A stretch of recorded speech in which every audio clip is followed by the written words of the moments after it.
Bon, salut tout le monde, j'espère que vous allez bien. On se retrouve aujourd'hui pour une nouvelle vidéo sous le soleil. Ça fait du bien pour le moral et ça motive pour remonter les engins. Alors, comme ceux qui ont pu me suivre sur ma page ont vu que j'avais reçu un gros colis en fin de semaine, je vais vous faire une vidéo unboxing où j'ouvrais le colis avec vous pour vous montrer ce qu'il y avait dedans, mais j'ai pas pu m'empêcher de l'ouvrir avant. Donc, voici ce qu'il y avait dans le colis, vous l'avez sous les yeux. C'est un moteur complet. Un peu particulier, surtout très très rare. Donc pour vous expliquer un peu, c'est un moteur Derby 80 Copa issu des machines de la Cup Malossi en Espagne à l'époque. Donc moteur très très rare et uniquement sur ces machines-là de la Cup Malossi, c'était des DR, des Pro et des GPR. Et je sais pas combien il y en a eu exactement, mais pas beaucoup quoi. Je dirais à peu près moins d'une centaine au total. Et la particularité de celui-ci, qui le rend encore plus rare, c'est qu'il est entièrement neuf, il n'a jamais bu une seule goutte d'essence. Donc ça c'est pas mal, et j'ai réussi à le trouver grâce à un ami en Espagne. Donc il vient directement d'Espagne. Voilà. Alors pour faire un peu le tour de ce moteur avec vous, il y a quelques petites particularités qu'on peut remarquer. Déjà, les plus attentifs auront remarqué que c'est une base de carter de Senda et non pas de GPR. Mais comparé aux carters de Senda de série qui étaient peints, ceux-ci sont bruts de moulage comme les carters de GPR justement. Donc c'est une petite particularité extérieure, rien de bien important. Ensuite, quoi d'autre au niveau des carters? De l'autre côté, je vous le tourne. Hop. Donc c'était des moteurs de compétition. Donc qui dit moteur de compétition dit fonctionnement au mélange et donc suppression de la pompe à huile directement. On tourne au mélange, donc pas de pompe à huile, pas de cache pompe à huile, et vous avez ce petit obturateur en plastique d'origine.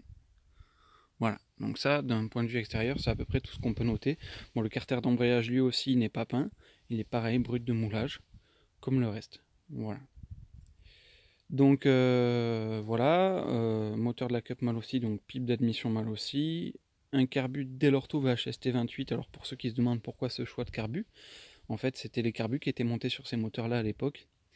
Il faut savoir que les Italiens sont assez chauvins, Malossi étant une marque italienne. En général, les Italiens utilisent sur leur moto, leur moteur ou tout le reste, des produits qui sont également italiens. Donc la Malossi équipe ses machines avec des carburateurs Dell'Orto, qui est une marque elle aussi italienne. Voilà. Alors, pour le reste, j'imagine que ce qui vous intéresse surtout, ça va être l'intérieur du moteur. Donc on va ouvrir ça ensemble, j'ai déjà prédémonté. C'est bizarre, j'ai l'image qui tremble, je sais pas pourquoi. Donc voilà, c'est prédémonté. Donc c'est une culasse à plot rentrant, vous pouvez voir, qui est en un seul bloc, pas décomposable. Donc on reconnaît facilement la fonderie Gilardoni.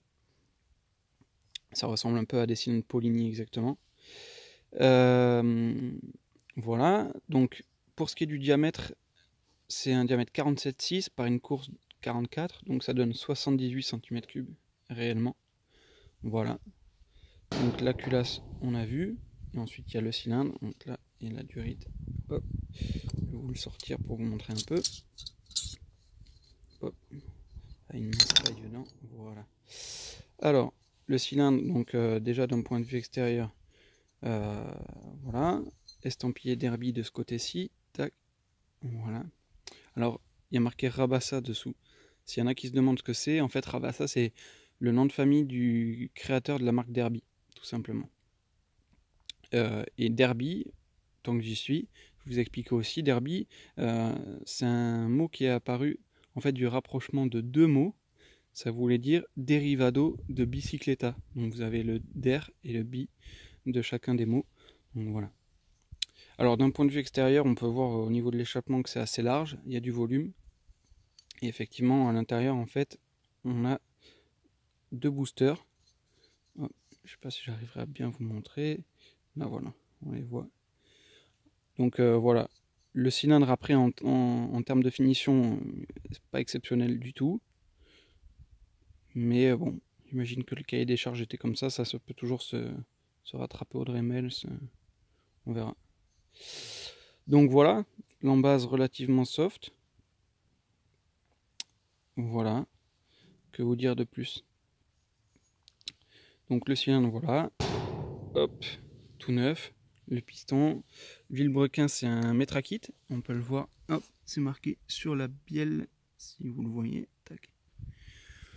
Voilà, après on peut voir l'usinage de Carter, là, un peu particulier, il y a des marches qu'on retrouve d'ailleurs sur les jupes du cylindre, hop, voilà.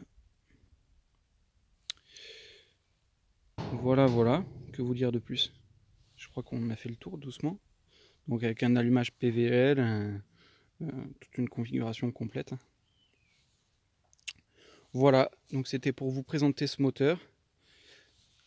Si vous avez des questions, n'hésitez pas à les poser en commentaire.